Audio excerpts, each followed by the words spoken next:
はい、こんにちは。今回なんですけれども、こちら、ノーブルオーディオのノイキャリのハイエンドクラスのですね、モデルであるフォーカス HANC、こちらをですね、レビューしていきたいと思います。ノーブルオーディオの完全ワイヤレスイヤホンって、これまでこのチャンネルでもレビューしたこちらのですね、ファルコンシリーズとこのフォーカスシリーズですね、2つでのラインナップがあって、フォーカスシリーズっていうのは、これまで音質が抜群にいいと言われていたファルコンシリーズよりもさらにもう一段階ですね、上のモデルとしてですね、発売されていて、これまでですと、フォーカスプロというモデルがですね、今だと5万円ぐらいするような、めちゃくちゃ高い音質重視のモデルがあったんですけども、それの第2弾としてこのフォーカス HANC が発売されるという感じになっています。フォーカスプロはですね、先ほどご紹介した通り5万円ぐらいかかっちゃうということでめちゃくちゃ高くて、私もですね、ちょっと手が出せなかったんですけども、今回のこのフォーカス HANC はノイキャンも搭載しているにもかかわらず3万6000円ぐらいでですね、購入できるということで、それでもめちゃくちゃ高いんですけども、フォーカスプロに比べると手に取りやすいですね、値段になっています。今回ですね、2週間ぐらいがっつりとですね、使い込む時間がありますので、こちらですね、細かくレビューしていきたいと思います。このチャンネルでは完全ワイヤレスイヤホンを中心に、レビューや比較動画を細かくしっかりとですね、レビューすることをポリシーに運営しておりますので、まだチャンネル登録されてない方はぜひチャンネル登録もよろしくお願いします。励みになります。それでは行ってみましょう。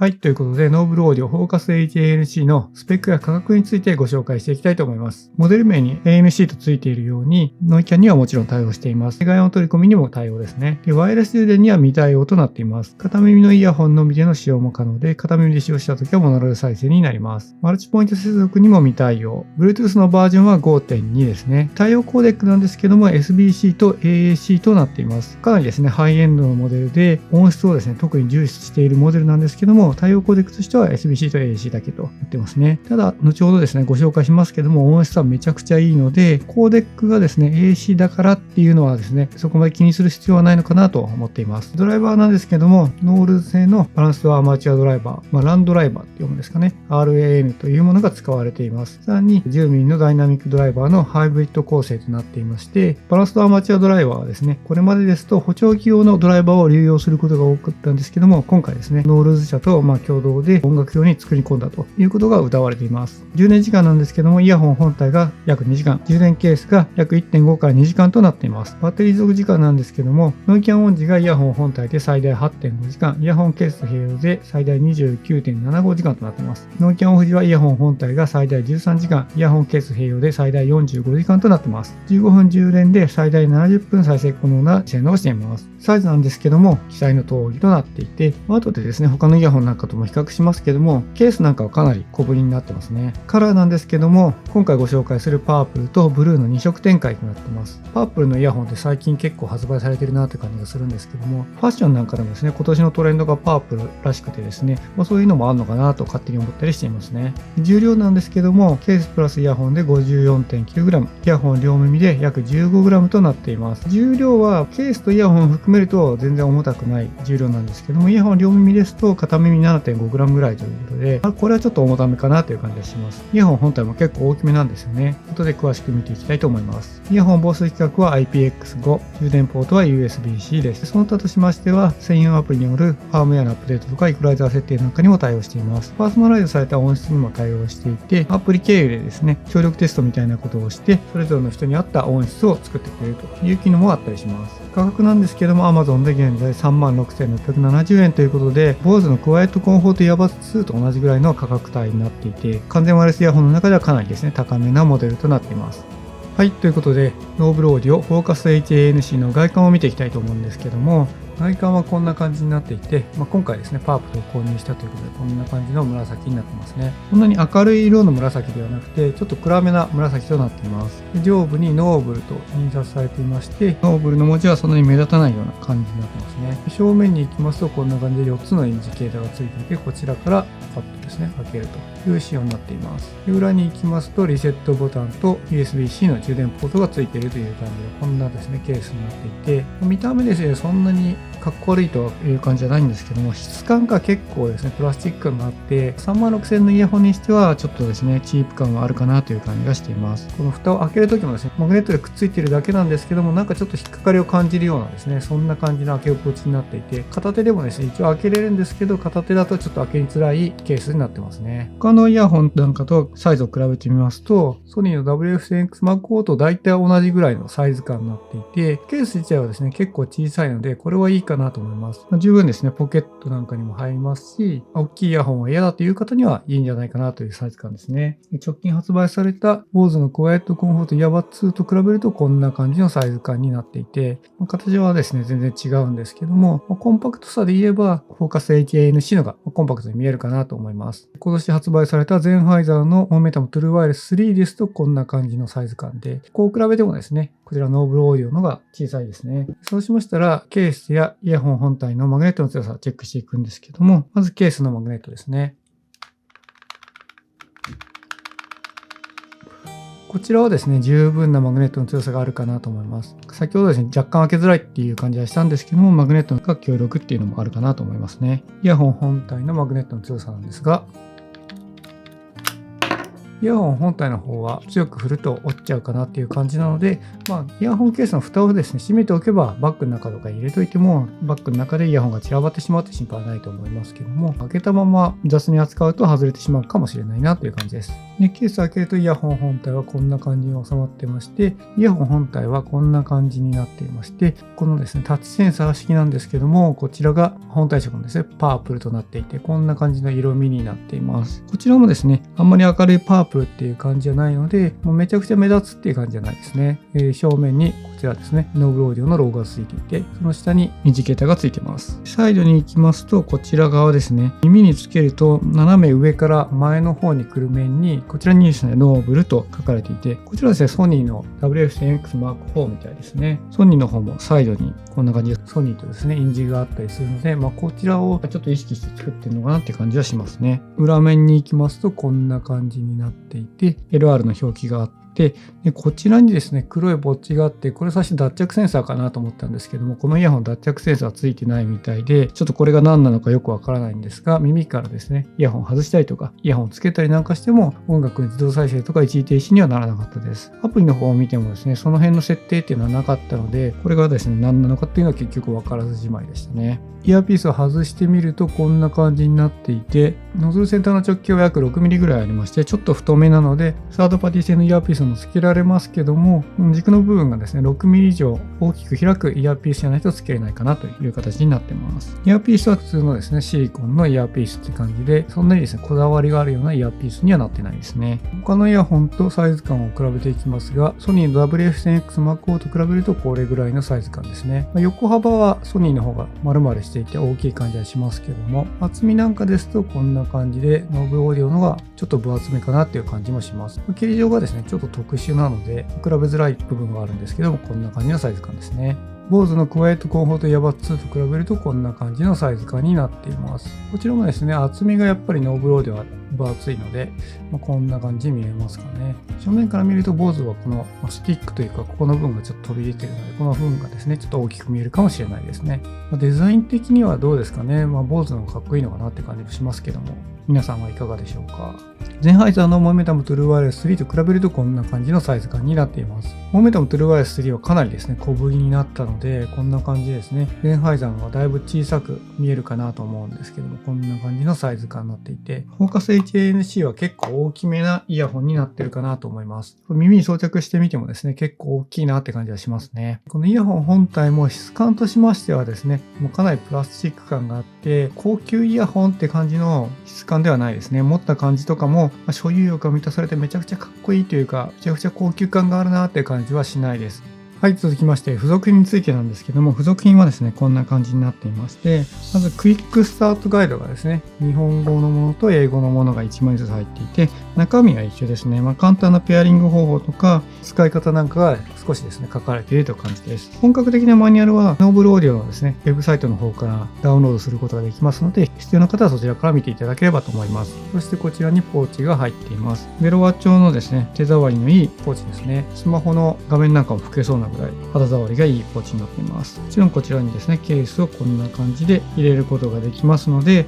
持ち運ぶ時にですね、イヤホンケース傷つけたりしたくないっていう方はですね、こういうのもいいですし、小物なんかもですね、入るぐらいのポーチが付属しています。そして USB-A と USB-C のケーブルが入っています。他のイヤホンに付属しているケーブルよりはちょっと長めになってますので、実用的なのかなと思います。そしてイヤーピースがこんな感じで入っていて、S サイズと L サイズが入っています。M サイズはもともとイヤホンについているという形ですね。先ほども少し触れましたけども、イヤーピース自体はそんなにですね、変わったイヤーピースって感じではなくて、こちらもですね、めちゃくちゃ高級感があるという感じではないので、お気に入りのですね、サードパーティー製のイヤーピースがある方はそちらに変えてもですね、いいんじゃないかなと思いますね。こんな感じの付属品となっています。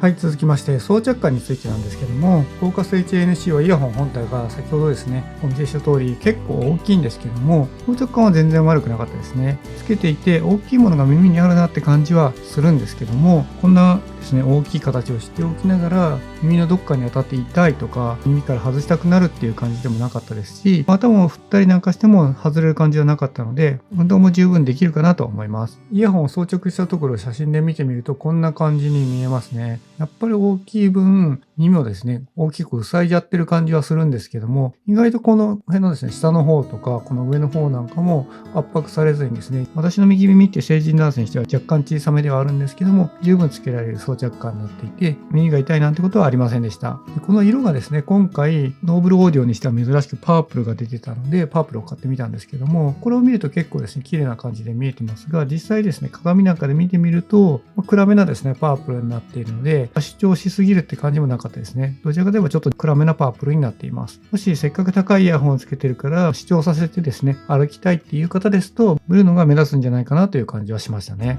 で装着したところを前から見てみるとこんな感じに見えまして、結構ですねやっぱ厚みがある分前から見ると外側にはみ出しちゃってるなって感じはします。ただ変ないびつな形をしてないので、そんなにですね紐なんか来て引っかかっちゃって心配も少ないとは思うんですけども、前から見た時は割と目立つなって感じですね。鏡なんかで見てみても結構目立つなっていう感じはしています。耳からこうはみ出ちゃうのが苦手っていう方ですとちょっと向かないかなと思うんですけども、この側面というか前から見て見える面っていうのは黒ですし、色とかでですね目立っちゃうって感じはないかなとは思うんですけども、物理的にはですね結構出てるという形ですね。ですので運動なんかする時でも、腕をですね上に上げるような運動じゃなければ全然いいと思うんですけども、腕をですねぐるぐる回したりとか腕を上に上げてガンガンですね振り回すような運動をする方ですと若干邪魔になっちゃうかなっていう感じはしましたね。最初購入した時は装着感ですねやっぱ大きすぎるからちょっとどうかなって思ったんですけども、意外とですね悪くなくて長時間つけていってもそんなにですね嫌にならない装着感だったのはとてもいいかなと思いましたね。続きましてアプリでのカスタマイズ性について見ていくんですけども、こちらのノーブルオーディオフォーカス HANC はノーブルフォーカスというアプリでカスタマイズすることができます。ファルコンシリーズの時はまた別のアプリがあったんですけども、フォーカスシリーズはこのノーブルフォーカスというアプリでカスタマイズするという感じになってますね。アプリでですねできることを見ていくんですけども、まずこちらですね音楽の再生や、曲送り曲戻しなんかもできたりとか、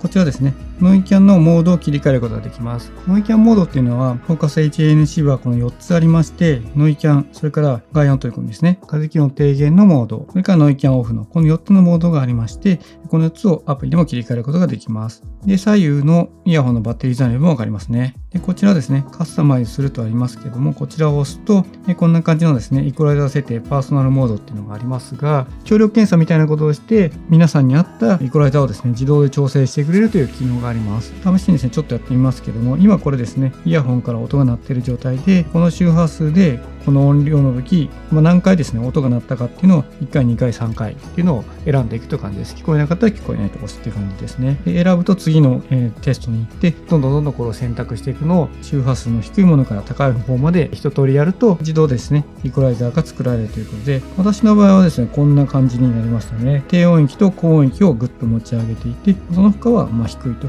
いう感じのイコライザーになりました。こんな感じの設定ができます。その他ですね、通常のイコライザーとしましてプリセットが、デフォルトを含めて6つとカスタムで、自分でですね、こう調整することもできます。プラス12デシベルからマイナス12デシベルまでの25段階で細かく設定できるのと、低音域から高音域まで10バンドで設定できるということで、細かいイコライザー調整ができるようになっています。カスタム UI としまして、こちらですね、左と右のダブルタップとトリプルタップの時だけ調整することができるんですけども、ちょっとここがいまいちだなと思ってまして、こう表記がですね、デフォルトってなってるんですけども、デフォルトってなんやねんっていうね、話になるんで、ここはですね、デフォルトじゃなくて、このどれかっていうのを選んどいてほしかったですね。ちなみにデフォルトは左のイヤホンの2回タッチで音量を下げる、3回タッチで音量を上げる。で、右のイヤホンの2回タッチで前の曲、3回タッチで次の曲となっていて、この辺はですね、デフォルトのまま使うにしても何かですね、選んどいてあげた方がいいかなと思いますね。ファルコンプロなんかの時も同じだったと思うんですけども、これはちょっとですね、いまいちだなと感じますし、シングルタップの時とかですね、長押しの時なんかのカスタマイズはできないというものになっています。一応ですね、音楽の再生一時停止、次の曲、前の曲、音量の上げ下げ、ノイキャンや外音取り込みなんかの、全ての操作ができるっていう部分はいいんですけどね。それから設定としまして、通知音を鳴らすか鳴らないか、端末の音量をここでも調整できます。で、表示言語はここから選ぶという感じになってますね。中国語だったり、英語、韓国語、一番下はこれ何かわからないですけども、こんな感じの表示言語を選ぶことができます。ノイキャンの表示スイッチというのがあって、これをオフにすると、トップ画面のですね、ここに先ほどあったノイキャンなんかのモードの設定なんかはできないようになるという感じですね。ファームウェイの更新っていうのがですね、こんな感じであるんですけども、これもですね、ちょっと困ってまして、現在のバージョンが 0.0.24 で、最新バージョンが 0.0.16 ってなっていて、バージョン下がっちゃうじゃんと思うんですけども、一応ですね、こうですね、更新を促されるという感じになっていて、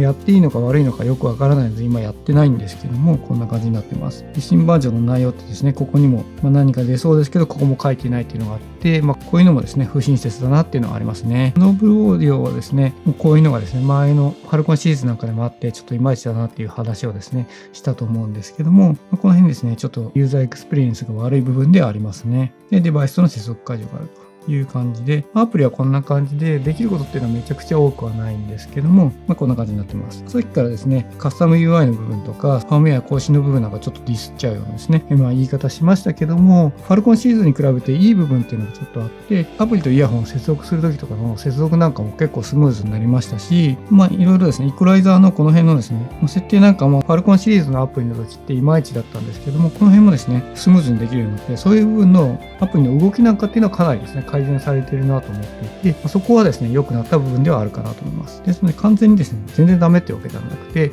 進化はしているんですけども、さっきみたいな、ちょっといまいちな部分もあるなという形になっています。はい、続きまして音質についてなんですけども、音質はですね、さすが音質を売りにしているノーブルオーディオで、さらにファルコンシリーズにも上位のですねラインナップとなるフォーカスシリーズということでめちゃくちゃ良かったですね。音に関して言えば直近発売されたハイエンドイヤホン界の中でもトップクラスというか、今年ですね私は一番いいと言ってもいいぐらい音はですね素晴らしかったです。解像感や臨場感なんかはもちろんですけども、それぞれのですね音の細かさなんかも素晴らしくて、めちゃくちゃ聞き応えがあるパワフルな音になっているなという感じがしています。デフォルトで聞いた時は結構ですね低音なんかもしっかり出ていて迫力ある音をしてるんですけども、他のイヤホンなんかですと結構ドラムの音が鳴っていると低音でもベースの音っていうのはですね結構聞こえづらかったりするイヤホンも多いと思うんですけども、このイヤホンっていうのはベースの音なんかっていうのがめちゃくちゃですねしっかりと聞こえるなという感じがしていて、その辺がですね調整されているという印象を受けましたね。ですのでドラムなんかでですねどんどん鳴っているのが好きっていう方ももちろん使えるんですけども、リズム帯の中でもベースの音なんかが好きっていう方はですねめちゃくちゃお勧めできるかなと思います。こちらですねバランスドアマチュアドライバーもですね搭載されているハイブリッド構成のイヤホンになってはいるんですけども、 BA ドライバーを搭載しているモデルで高音域がですねキンキンしてですねちょっとですね高音が刺さっちゃうっていうパターンも結構あるんですが、そんなことも全然なくですね開けた瞬間からしっかりとですね綺麗な音で聞けるというものになっていてめちゃくちゃ気持ちがいいです。で高音域もですねどちらかというと一番高い高音っていうよりかは中音域よりの高音域なんかもですねかなり目立っていて、他のイヤホンとですね音作りが全然違うなという感じがしていますね。いつも聴いている曲もちょっとですね違った雰囲気で聞こえるかなと思います。違った雰囲気で聞こえるからといってなんか聞きづらいというかですねとても違和感があるってわけじゃないんですけども、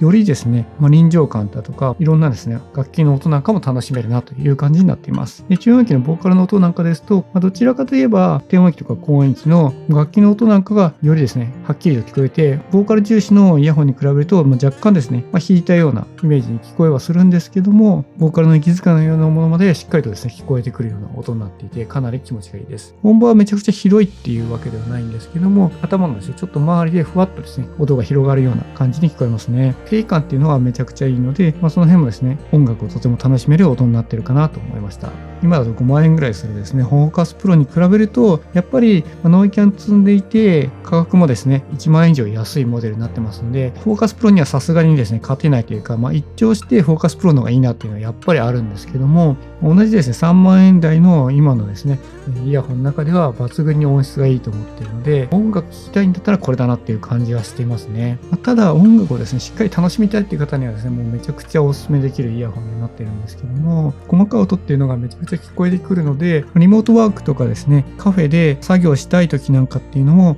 こいつをですね、しているとどうしても音楽の方に気がいっちゃうっていう感じがしていて、何か作業をしながら音楽を聴くっていうのにはちょっと向かないかなっていうのは個人的に思いました。その分ですね、音量を小さくすれば、ちょっとマシなんですけども、しっかりとですね、音楽を聴きたいとか、通勤や通学中に音楽の世界に没頭したいっていう方ですと、めちゃくちゃいいかなと思いましたね。続きまして、操作感についてなんですけども、操作はですね、先ほどもご紹介した通り、こちらはですね、イヤホンの真ん中あたりがタッチセンサーになっていて、タッチすることで操作することができます。ファルコンプロの時は結構爪ですね、カンカンってですね、衝撃を与えないと操作ができないという操作感だったんですけども、こちらは普通にですね、他のイヤホン同様にタッチすることで操作することができますね。タッチ感度なんかも悪くないですし、タッチセンサーもですね、そんな小さいって感じじゃなくて、押しミスなんかは少ないなという感じがしています。操作のレスポンスに対してはめちゃくちゃ速いってわけではないんですけども、操作していてめちゃくちゃストレスがかかるってほどでもないので、この辺の操作感なんかもかなりですね、改善されていていいなと感じました。ただですね、操作感でですね、気になったところはですね、一つありまして、今クイックスタートガイドをですね、こう見ているんですけども、左をですね、3秒長押しでノイキャンや外音取り込みなんかのモードを切り替えることができるんですが、このですね、4つのモードですね、先ほどアプリでありました通り、ノイキャンオフ、外音取り込み、風切り音低減、それからノイキャンということで、この4つがですね、ぐるぐる回るということで、これですね、かなりめんどくさいなと思いました。さらに左ボタンですね、長押しで操作を切り替えなきゃいけないということで、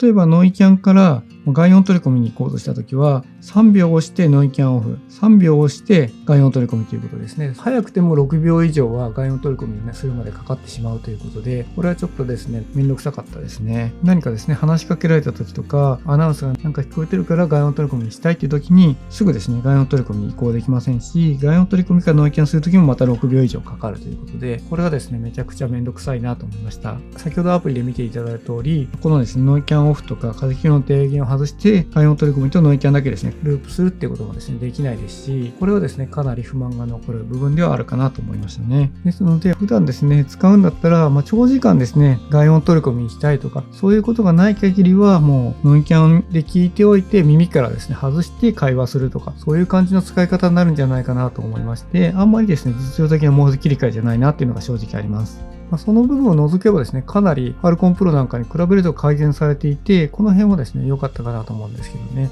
一番使うであろうモード制御のところがですね、やりづらいっていうのは、ちょっとですね、マイナスポイントかなと思いました。はい、続きまして、ノイキャンや外音取り込みについてなんですけども、ノイキャンはですね、こちらしっかりとですね、聞いていることはわかるんですけども、最近発売された AirPods Pro 2とか BOSE なんかに比べると、かなりですね、控えめなノイキャン性能になっていて、音楽をですね、聴くのを助けてくれる程度のですね、マイルドな性能のノイキャンになっています。ですので、外を歩いていたりとかしてもですね、車の音なんかも結構聞こえたりとか、電車なんかに乗っていても電車の走行音とかアナウンスなんかも、結構ですね、しっかりと聞こえるぐらいのノイキャン性能になっていて、もちろんノイキャンオフにするよりかは全然効き目があってですね、しっかりとですね、ノイキャン性能を発揮しているっていうのは言えるんですけども、それぐらいですね、ノイキャンが強くなくても、周りの騒音が邪魔で音楽を楽しめないってことはないんじゃないかなという感じになっています。続きまして、外音取り込みについてなんですけども、外音取り込みはコンビニやスーパーでの会話もできなくはないけども、ちょっとですね、不安が残るような感じで、声がですね、大きい方だったら全然できるんですけども、そうじゃなくて、ちょっと声が小さめな店員さんなんかですと、ちょっとですね、不安が残るなと思うので、そういう時は耳からですね、ちょっと外さなきゃまずいかなっていう感じの外音取り込みになっているので、外音取り込み性能はめちゃくちゃ強力って感じではなかったですね。レビューの最後としまして、通話品質なんですけども、通話品質はいつも通り Zoom で録音した音声がありますのでお聞きください。はい、こんにちは。こちらはノーブルオーディオ、フォーカス HANC とスマホを接続し、PC と Zoom でつないで音声を収録しております。PC 側で音声を収録しておりますので、オンラインミーティングを行うと、このような感じで相手に音声が届くことになります。はい、いかがでしたでしょうか。通話音声はちょっとあんまり良くないかなって感じがしましたね。結構機械音っぽさもありますし、ちょっとザラザラした音になっちゃってるなっていう感じがしていて、あんまり通話向きではないかなっていう感じはしました。もちろん通話はできるので、通話がかかってきたらその場でですね、通話するぐらいはいいと思うんですけども、重要なですね、オンライン会議とか、商談なんかがあるような時みたいな感じだとちょっと向かないかなって感じの通話音声になっています。はい、ということでノーブルオーディオフォーカス HANC のレビューを行ってきたんですけども、ここからは気になった部分についてご紹介していきたいと思います。まず一つ目の気になった部分なんですけども、先ほど操作感のところでも言いましたが、やっぱりですね、このノイキャンのモードを切り替えるときにとても時間がかかるっていうので、これはちょっとですね、いまいちだなと思いましたね。普段ですね、ノイキャンで聞いていて、そこからですね、外音取り込みに行こうとしたときに、まず6秒ぐらいかかりますし、そこからノイキャンに戻そうと思ったら、また6秒かかるということで、かなりですね、めんどくさいかなと思いました。モード遷移だけでも、ちょっとですね、ファームウェアのアップデートとかで改善してくれるととてもいいかなと思うんですけども、現状だとですね、こんな感じになっていますので、先ほどですね、ご紹介した通り、普段聞くんだったら、ノイキャンで聞いておいて、外音取り込みしたいときは耳から外してですね、メモを話すとか、そういう感じの方がいいんじゃないかなと思いましたね。続きまして、2つ目の気になった部分なんですけども、やっぱイヤホンケースとかイヤホン本体が36,000円するイヤホンにしてみると、ちょっとチープな感じがして、かなりですね、イヤホンケースなんかもプラスチック感ありますし、かなりチープな感じはしています。これがですね、1万円台のイヤホンだったら、そんなにですね、思わないぐらいの、ビルドクオリティになっているんですけども、3万円以上するイヤホンでこれはちょっとチープなんじゃないかなっていうのを感じましたね。その分ですね、音がいいんで、カバーできている部分ではあると思うんですけども、もうちょっとですね、高級感あるケースとかにしてくれた方が良かったですね。3つ目の気になった部分は、またケース周りなんですけども、マグネットが強すぎるせいなのか、若干ですね、開ける時もちょっとどっかに引っかかってるような感じがするというか、片手だとですね、ちょっと開けづらいケースになってるんですよね。この形なんで、片手でですね、パカッとですね、スムーズに開けたいんですけども、若干開けづらくて、結局両手で開けることになっちゃうなって感じです。で、両手で開けるにしても、なんかですね、ちょっと